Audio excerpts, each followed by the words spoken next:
बनेगी वो class 11th के लिए बेस्ट है और देखने के लिए सभी देख सकते हैं, कोई दिक्कत नहीं। लेकिन जो कंटेंट मैं आपको दूंगा वो कंटेंट आपको पूरे यूट्यूब पर नहीं मिलेगा, पूरे यूट्यूब पे आप ढूंढ लेंगे नहीं पाएंगे, इसलिए वीडियो को लास्ट तक देखें, स्किप ना करें। चलिए, अगर हम लोग जीवों के वर्गीकरण की बात करें, जीवों के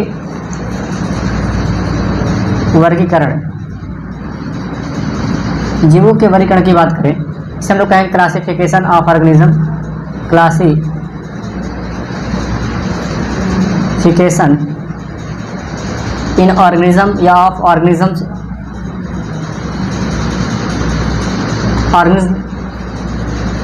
तो अगर हम जीवों के वर्गीकरण की बात करें तो हम लोग एक हेडिंग से ही समझ लेते हैं, इस टॉपिक के नाम से ही समझ लेते हैं पहले वास्तव में है कि।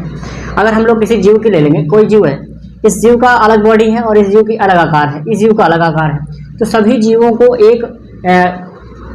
एक साथ रखना इम्पॉसिबल है। इसलिए वैज्ञानिकों ने, साइंटिफिकों ने सीधे क्या किया, सभी जीवों को अध्ययन की सरलता के दृष्टि से देखते हुए सभी जीवों को अपने शारीरिक संरचनाओं, उनकी विशेषताओं एवं जीवों के कार्यों के आधार पर बांटना स्टार्ट कर दिया।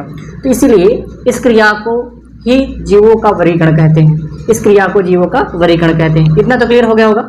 चलिए आगे चलते हैं। एक चीज़ और है, अब इसमें आता है कि वर्गीकरण क्या है, दूसरा नंबर आता है वर्गीकरण क्या है। वर्गीकरण क्या है, सबसे पहला क्वेश्चन बनता है वर्गीकरण क्या है। तो वर्गीकरण के लिए अगर आप देखा जाए तो मैंने आपको बता दिया कि जीवों के विभिन्न सारी क्रियाओं के अनुसार इनको बांटा गया है। तो जीवों के अध्ययन की सरलता के दृष्टि से देखा जाए या किसी भी दृष्टि से देखा जाए तो सभी जीवों को आसान रूप में समुचित या समान्वित करने के लिए वैज्ञानिकों के गुणधर्मों के आधार पर, वैज्ञानिकों ने उनकी जीवों के गुणधर्मों के आधार पर उन्हें बांटना स्टार्ट कर दिया था। ये क्रिया वर्गीकरण कहलाती है। ये क्लियर हो गया। अब आगे बात करेंगे वैज्ञानिक पद्धतियाँ क्या है, टैक्सोनॉमी क्या है। तो टैक्सोनॉमी अगर हम बात करेंगे आगे, तो टैक्सोनॉमिक जनक कौन है, तो आप कहेंगे कैरोलस लिनियस, कहेंगे कैरोलस लिनियस। एक व्यक्ति ऐसे है ना, कैरोलस लिनियस, इनके बारे में पूरी जानकारी जान जाओ आज, अगर इनका नाम आ जाए तो इतना चीज़ याद नहीं चाहिए। कैरोलस लिनियस ने 2 जगत बनाया, 2 जगत, और 2 जगत में कौन कौन जगत था, पहला पादप जगत था और दूसरा था जंतु जगत, ये हो गया। इनकी जो क्रियाएं कब से कब तक की उन्होंने, 1707 से 1758 ईस्वी तक मतलब इन्होंने क्रिया की थी। 1707 से 1758 ईस्वी तक इन्होंने क्रिया की थी। यहाँ 1758 ईस्वी समझ नहीं पाओगे, कोई दिक्कत नहीं। 1758 ईस्वी तक इन्होंने क्रिया की थी और 1758 ईस्वी में इन्होंने एक पुस्तक भी लिखी जिनका नाम था सिस्टेमा नेचुरी। इनकी एक पुस्तक का नाम सिस्टेमा नेचुरी था। अब इस सिस्टेमा नेचुरी में उन्होंने किया गया था वास्तव में, तो सभी जीवों का वर्गीकरण किया था, सभी जीवों का पदानुक्रम किया था, सभी जीवों को साइंटिफिक नेम दिए थे और कुछ नहीं। अब बात करते हैं इनका और कोई काम क्या था। इन्होंने क्या लिया, बायोनॉमिकल्चर, यानी कि वैज्ञानिक नाम या द्विपद नाम कह सकते हैं, द्विपद नाम इन्होंने ही दिया। इसे हम बायोनॉमिकल्चर कहते हैं इंग्लिश वर्ड में। क्लियर हो रहा होगा सबको। द्विपद नाम इन्होंने दिया। वर्गीकरण के जनक भी कहलाते हैं। अरे कौन से जनक कहलाते हैं, ये कहलाते हैं मॉडर्न, आपसे पूछ ले मॉडर्न क्लासिफिकेशन के जनक कौन कहलाते हैं, तो मॉडर्न क्लासिफिकेशन के जनक कौन है, लीनियस है। कौन है, लीनियस है। अगर तुमसे पूछ ले सबसे पहले किसने खोजा था, तो सबसे पहले खोजने वाले व्यक्ति का नाम था, जो सबसे पहले इन्होंने खोजा था, तो प्राचीन समय में उनका नाम था हिप्पोक्रेटस। वही हिप्पोक्रेटस हैं, ध्यान समझिएगा, वही हिप्पोक्रेटस हैं जिन्होंने सर्वप्रथम मेडिसिन के जनक माने जाते हैं, मेडिसिन के पापा माने जाते हैं, यानी कि मेडिसिन के पिता कहे जाते हैं, फादर ऑफ मेडिसिन कहे जाते हैं, फादर ऑफ मेडिसिन कहे जाते हैं इन्हीं को, हिप्पोक्रेटस को। और हिप्पोक्रेटस ने ही क्या किया था, तो जंतु जगत और पादप जगत की दोनों की क्रिया में सबसे पहले क्लासिफिकेशन किया था। अगर हम इसे और भी बात कर लें तो लीनियस को एक प्रकार से मॉडर्न क्लासिफिकेशन कहा जाता है, यानी मॉडर्न क्लासिफिकेशन के जनक कहे जाते हैं। आगे बात करेंगे। लेकिन अगर आप पूछ ले कि सीधे कहाँ के रहने वाले व्यक्ति थे, तो वो लीनियस जो थे ना, लीनियस स्वीडन के रहने वाले हैं। कहाँ के रहने वाले हैं, स्वीडन के रहने वाले व्यक्ति हैं। और स्वीडन के रहने वाले व्यक्ति ने 1757 से 1778 माना जाता है, 58 भी लिखा जाता है। अब कभी कभी ईस्वी में ना 1778 मिल जाएगा, 1778 भी मिल जाएगा, तो पूरे जीवन इनके अपने वर्क जितना उन्होंने किया था लीनियस में, सारा इसी ईयर्स के बीच उन्होंने किया था, टोटल ईयर्स में इतना ईयर्स है। और इनकी क्रियाएं क्या है, इनकी पहली पुस्तक का नाम द सिस्टेमा नेचुरी है। इन जीवों इसमें क्या किया था इन्होंने, टोटल जीवों का वर्गीकरण किया था और सभी जीवों का उनका नाम बायोनोमेनक्लेचर किया था। क्लियर हो गया। ये कहाँ के रहने वाले थे, स्वीडन के। कहाँ के रहने वाले थे, स्वीडन के। लेकिन ये इतने समझदार व्यक्ति थे कि ये पादप के भी जानकारी रखते थे और साथ साथ जंतु के भी वैज्ञानिक थे। इन्होंने इसलिए पादप जगत को भी खोजा और जंतु जगत का भी इन्होंने क्लासिफिकेशन किया। क्लियर है, इतना समझ में आ गया होगा। चलिए आगे बढ़ते हैं हम लोग। लीनियस में सबसे इतना क्लियर हो गया होगा। अब लीनियस शब्द के आने के बाद अब बात आगे करेंगे। नोट डाउन करते रहिएगा आप लोग और कॉपी पेन लेके बैठिए और लिखते रहिए। अरे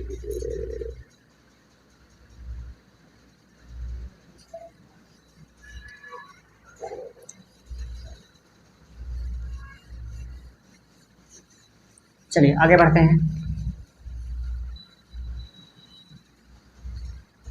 आगे बढ़ते हैं फिर तो अब इनके कुछ चरण थे।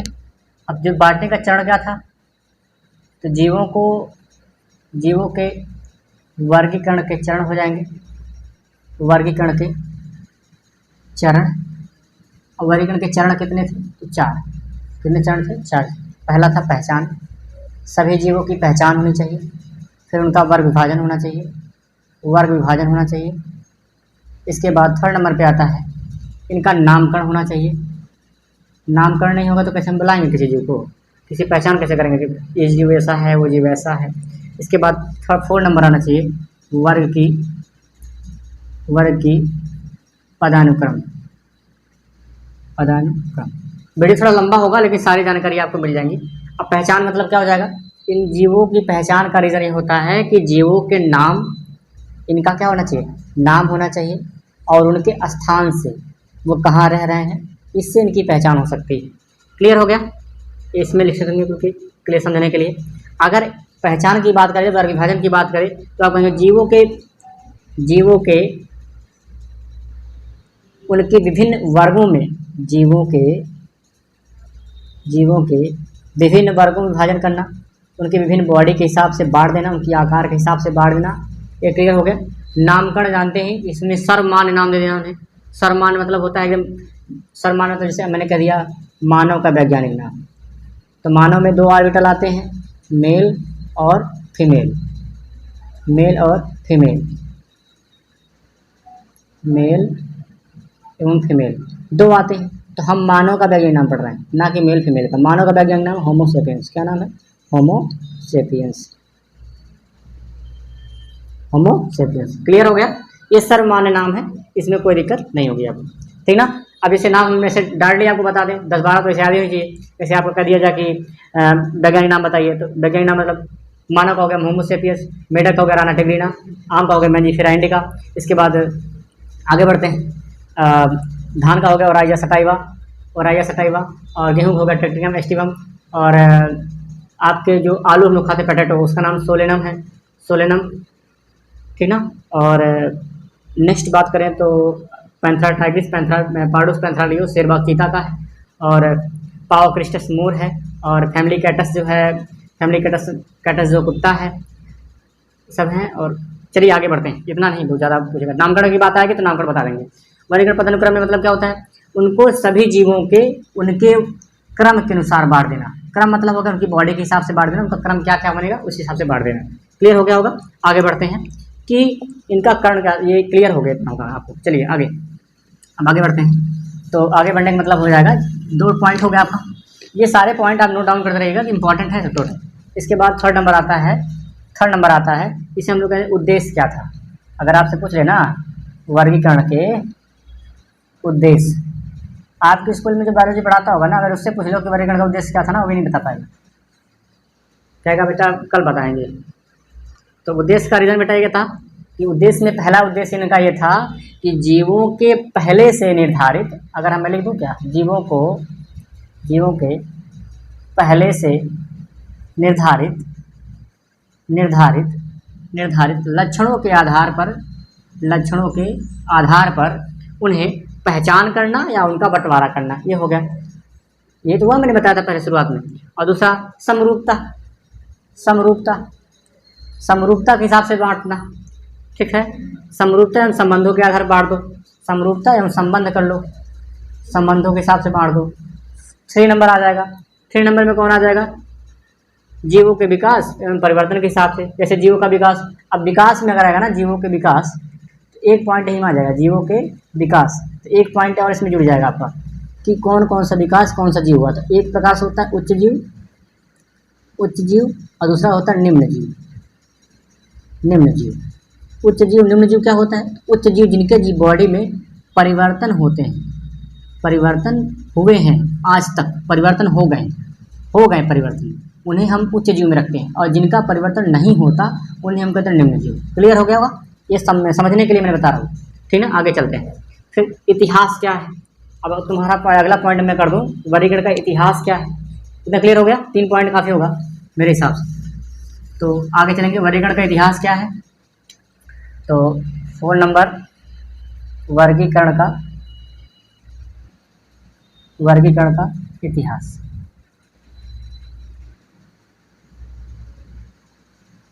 वर्गीकरण का इतिहास आप इसे क्या इंग्लिश में कहेंगे? बताओ, नहीं बता रहा हूँ। इसे कहेंगे history of classification, classification. English भी नोट डाउन करते रहेगा साथ साथ में, इसे थोड़ा सा आपको पढ़ने में आसानी मिलेगी और थोड़ी जानकारी भी मिलेगी। अब देखो, अब यहीं से स्टार्ट होता है हिस्टोरी ऑफ इतिहास का, टोटल वर्गीकरण का इतिहास स्टार्ट होता है। कौन व्यक्ति कितना योगदान दिए, सभी वैज्ञानिकों का नाम मैं एक करके बताऊंगा, सभी वैज्ञानिकों के बारे में थोड़ा थोड़ा लिखते रहना। सबसे पहले वैज्ञानिक कौन आएंगे? मैंने जो पहला भी बताया आपको, सबसे पहले व्यक्ति कौन है? हिप्पोक्रेटस। हिप्पोक्रेटस, और हिप्पोक्रेटस किसके जनक हैं? तो भैया इन्होंने की थी पहले जंतु जगत को सबसे पहले इन्होंने ही खोजा था, हिप्पोक्रेटस ने। और ये कहाँ के रहने वाले हैं? तो ये ग्रीस के विद्वान हैं। कहाँ के विद्वान हैं? ग्रीस के विद्वान। ये ग्रीस के विद्वान हैं। और ये ग्रीस के विद्वान किस सन में खोजे थे? तो पहले इनका सन नहीं बताइए, ईस्वी में जाएंगे आप। ईस्वी का मतलब ये जाएंगे आप लगभग 460, लगभग 377 ईसा पूर्व में आएंगे आप, ठीक है। क्लियर हो गया? चलिए आगे बढ़ते हैं। तो ईसा पूर्व में इन्होंने जंतुओं का वर्गीकरण का प्रयास किया था और उस पर उनके वर्गीकरण की क्रिया को देखा था। दूसरा पॉइंट आता है, दूसरे नंबर पे आते हैं हमारे अरिस्टोटले। कौन आते हैं? अरस्तु। कौन आते हैं? अरस्तु को बेटा ऐसे ही लिखते हैं, बोलो छोटा उमारा लगाते हैं, गलत है। अरस्तु इससे लिखा जाता है और कहीं कहीं अरिस्टोटले इंग्लिश में आ जाता है, कोई दिक्कत नहीं। इन्होंने कब किया था? तो 384 ईसा पूर्व से 322 ईसा पूर्व के बीच इन्होंने क्रिया की थी इस समय। और इस समय इन्होंने क्या किया था? जंतु के, किसी भी जंतु के उसके रहन सहन, उसकी बॉडी आकार, बॉडी स्ट्रक्चर, उसके स्वभाव व ढंग, ठीक ना। इस हिसाब से, जैसे अगर मैं करूँ कुछ कीट हो सकते हैं, कीट हो गए, कुछ मकोड़े हो गए, ठीक ना, इस हिसाब से इन्होंने बांटना स्टार्ट कर दिया। क्लियर है? ठीक है। चलिए अब ये इन्होंने क्या किया, ये भी क्लियर कर दिया कि बड़ा जीव कौन, छोटा जीव। ऐसे बड़ा जीव, बड़े जंतु को कहाँ रखा? बड़े जंतु को और छोटे जंतु को। बड़े जंतु को रखने के लिए इन्होंने किसका प्रयोग किया? बड़े जंतु को रखने के लिए इन्होंने डिप्टेरा का प्रयोग किया। डिप्टेरा, बड़े जंतु को जिसमें रखा उसे हम डिप्टेरा कहते हैं। और छोटे जंतु को जिसमें रखा इन्होंने, छोटे जंतु को उसे हम लोग कहते हैं कालियो। रुको भाई, इरेज कर दें, बोर्ड पे लिखते तो अच्छा होता, क्योंकि अब यहाँ पे हैं तो थोड़ा सा प्रॉब्लम सहना पड़ेगा आप लोग को और थोड़ी सा परेशानी देखिएगा और साथ साथ पढ़ने का प्रयास करिएगा, और कोई बात नहीं है। तो इसे कहा जाता है कलियोप्टेरा, इसे कहेंगे कलियोप्टेरा कहते हैं। यानी कौन से? छोटे जीव के लिए, ये छोटा जीव और ये बड़ा जीव, कलियोप्टेरा। क्लियर हो गया? अब इनकी अरस्तु की पुस्तक थी, अरस्तु की पुस्तक का नाम क्या था? हिस्टोरिया एनिमिलियम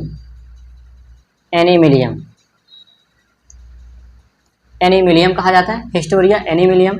अरस्तु की दी पुस्तक है हिस्टोरिया प्लेटिनम, ये अरस्तु की पुस्तक है, लेकिन प्लेटिनम में उनके शिष्य आ जाते हैं, प्लेटिनम में बॉटनी आ जाती है। लेकिन हिस्टोरिया ऑफ एनिमिलियम, इसमें लगभग इन्होंने 500 जंतुओं की बॉडी को, 500 जीवों की बॉडी को इन्होंने आकार आकृति के हिसाब से बांटना किया, बांट कर इन्होंने सारी बॉडी को रख दिया, किस कौन बड़ा जीव कौन छोटा जीव। इतना तो क्लियर हो गया होगा। आगे चलते हैं, चलिए आगे बढ़ते हैं। तो अब नेक्स्ट वैज्ञानिक आते हैं हमारे तीसरे नंबर के वैज्ञानिक को कह लें तो अरस्तु के शिष्य कौन, किसका नाम है? थियोफ्रैक्टस। क्या नाम है? थियोफ्रैक्टस। थियोफ्रैक्टस किसके जनक है? तो बॉटनी, वनस्पति के जनक है। तो वनस्पति के जनक है, और वनस्पति के जनक यानी बॉटनी के जनक। इनकी पुस्तक का नाम क्या था? मैंने अभी बताया, Historia platinum. Historia platinum, platinum है, हिस्टोरिया प्लेटिनम या प्लेटिनम कहा जाता है। इसमें इन्होंने कितने जीवों का उल्लेख किया था? कितने प्लांटों का? लगभग 480 प्रजाति के जीवों को या पौधों को इन्होंने लिखा था इसके बारे में। इसलिए इन्होंने क्या कहा जाता है? फादर ऑफ बॉटनी कहा जाता है। फादर ऑफ बॉटनी कहा जाता है। क्लियर हो गया? इसलिए इन्होंने फादर ऑफ बॉटनी कहा जाता है। आगे बात करेंगे, नेक्स्ट वैज्ञानिक है, एक वैज्ञानिक है जिनका नाम प्लिनी। आप नाम सुनेंगे ना, इतने वैज्ञानिक ऐसा नाम बता देंगे आपको कि आप सुने नहीं रहेंगे कोई, और सुनेंगे कि तो फिर आपको हंसी आएगी। एक वैज्ञानिक जिनका नाम है प्लिनी द एल्डर। इनका नाम क्या है? प्लिनी द एल्डर, ये वैज्ञानिक है। प्लिनी द एल्डर ने क्या किया था? लगभग 1000 प्रजाति की, 1000 प्रजाति, पादप प्रजाति की, किस प्रजाति की? पादप प्रजाति का उल्लेख किया था। और इनकी पुस्तक का नाम था नेचुरल, इंग्लिश में लिख लो यार, नेचुरालिसिस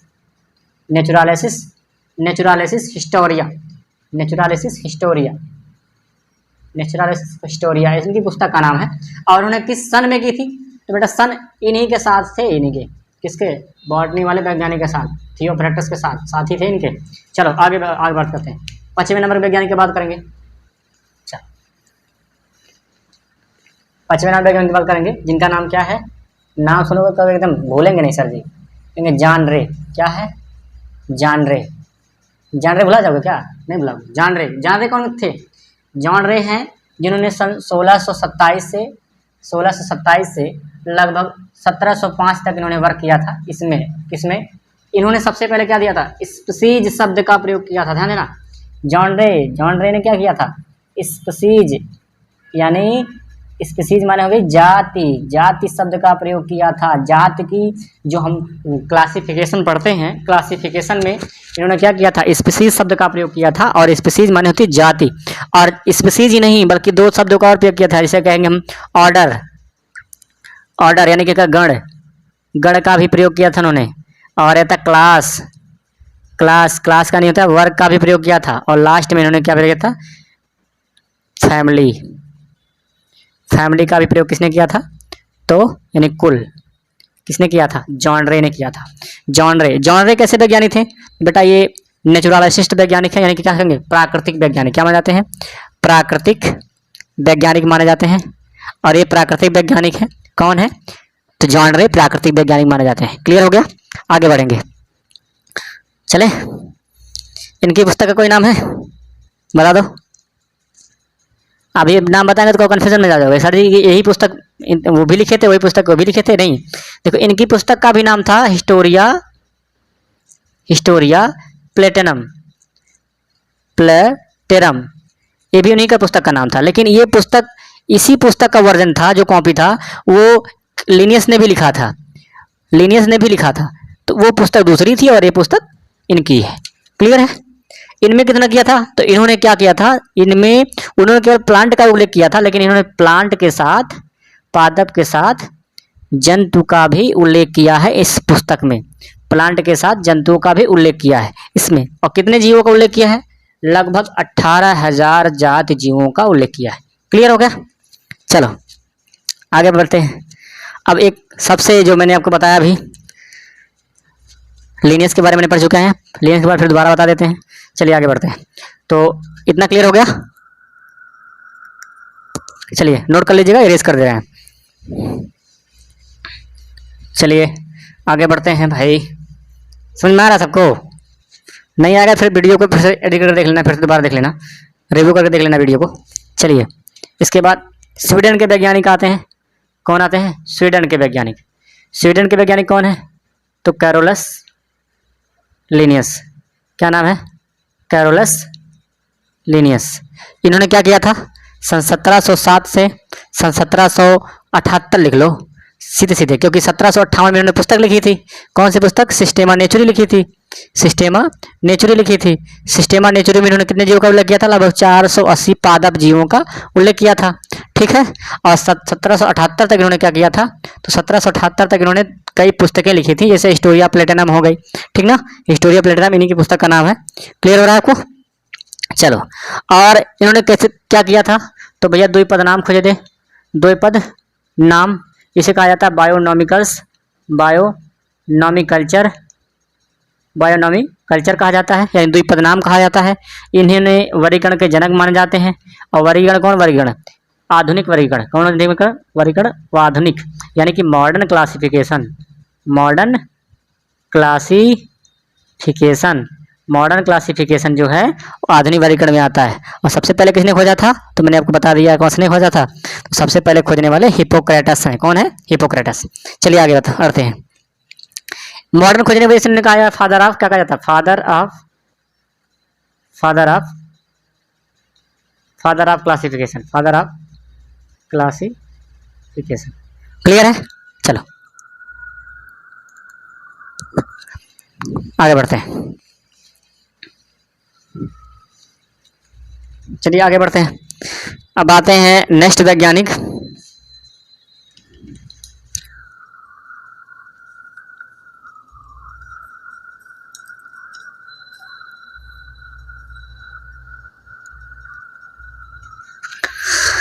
ज़्यादा वैज्ञानिक बताएंगे कंफ्यूज जाओगे, इतना रन दो। अब देखो यहीं से आ जाएंगे।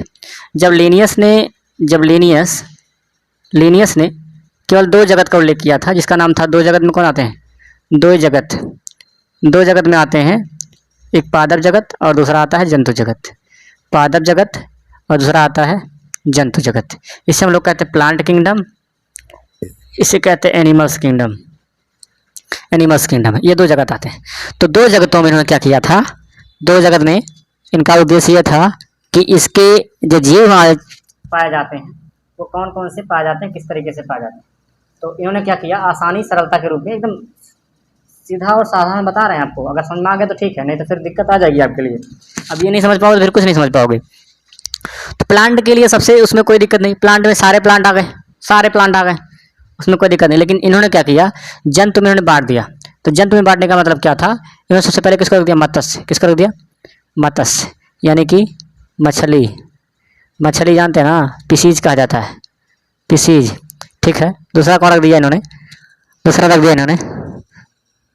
अरे भाई, चलिए दूसरा रख दिया इन्होंने पक्षी मतलब एवीज। क्या कहेंगे? एवीज कहेंगे। इसके बाद आ जाएगा अभी स्तनधारी ना रखो, सबसे लास्ट में रख दिया स्तनधारी। उच्च श्रेणी में आता है, मानते हैं, यही कर लो। स्तनधारी सबसे उच्च श्रेणी में आते हैं, इसलिए इन्हें लगभग कहा जाता है कि सर्वश्रेष्ठ प्राणी कहा जाता है, वही जंतु कहा जाता है। और जंतु में आते हैं इसलिए इन्हें उच्च जीव कहा जाता है, उच्च जीव भी कहा जाता है इसे। क्यों? क्योंकि ये इनका माइंड डेवलपमेंट हो गया, इसलिए। आगे आते हैं। फिर आगे आने के बाद इन्होंने कैसे रखा है? उभयचर को। किससे रखा? उभयचर को। इसके बाद उभयचर होने के बाद फिर किसको रखा गया? उसके बाद आते हैं इंसेक्ट, यानी कीट। कौन आते हैं? कीट। क्लियर है? इतने वर्गों में इन्होंने बांट दिया और आसानी के लिए इन्होंने इतना कार्य किया। क्लियर हो गया सभी को? अब आगे बढ़ते हैं। समझ में आ रहा है सबको? चलिए ठीक है, आगे बढ़ते हैं। चलिए आगे बढ़ते हैं फिर। तो अब आएंगे वर्गीकरण का पदानुक्रम।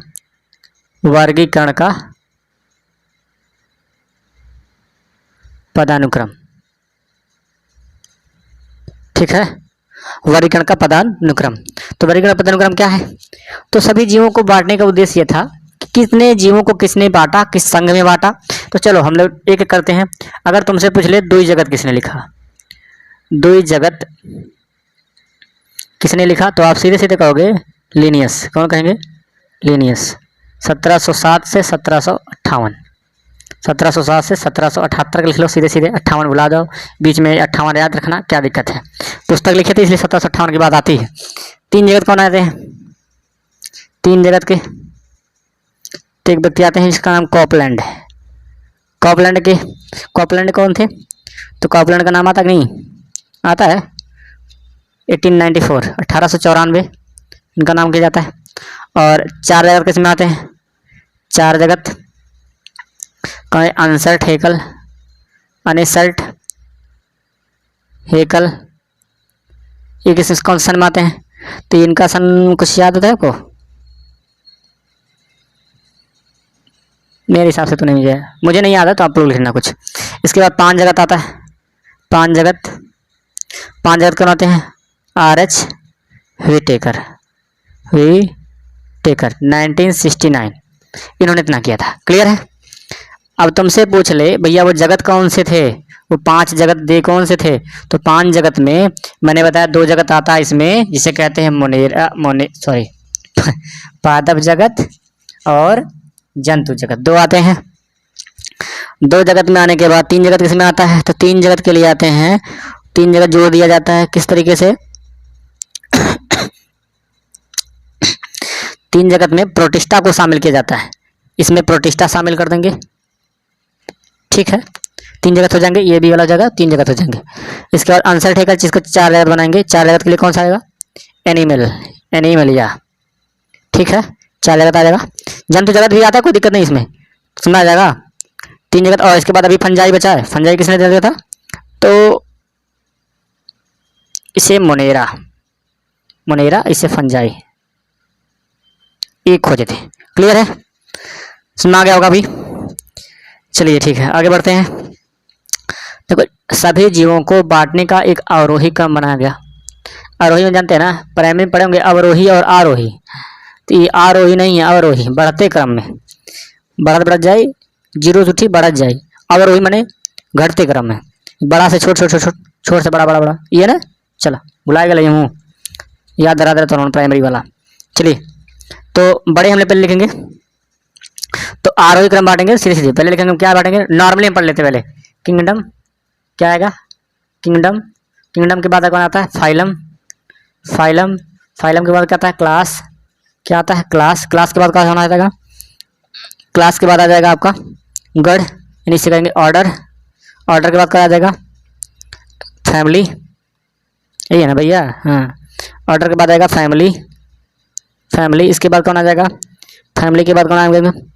वंश और जाति, यानी जीनस और स्पीसीज। जीनस, इसके बाद स्पीसीज।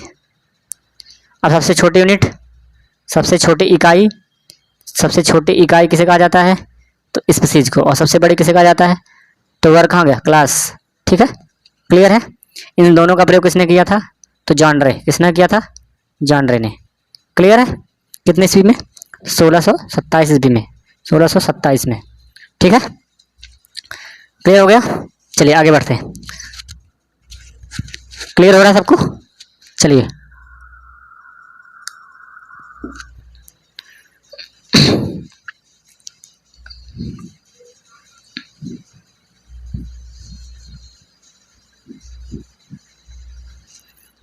आगे बढ़ते हैं। तो आज के हमारे वीडियो में इतने रहने देते हैं। अगर नेक्स्ट वीडियोस जगत के दूसरे वीडियो हम ला के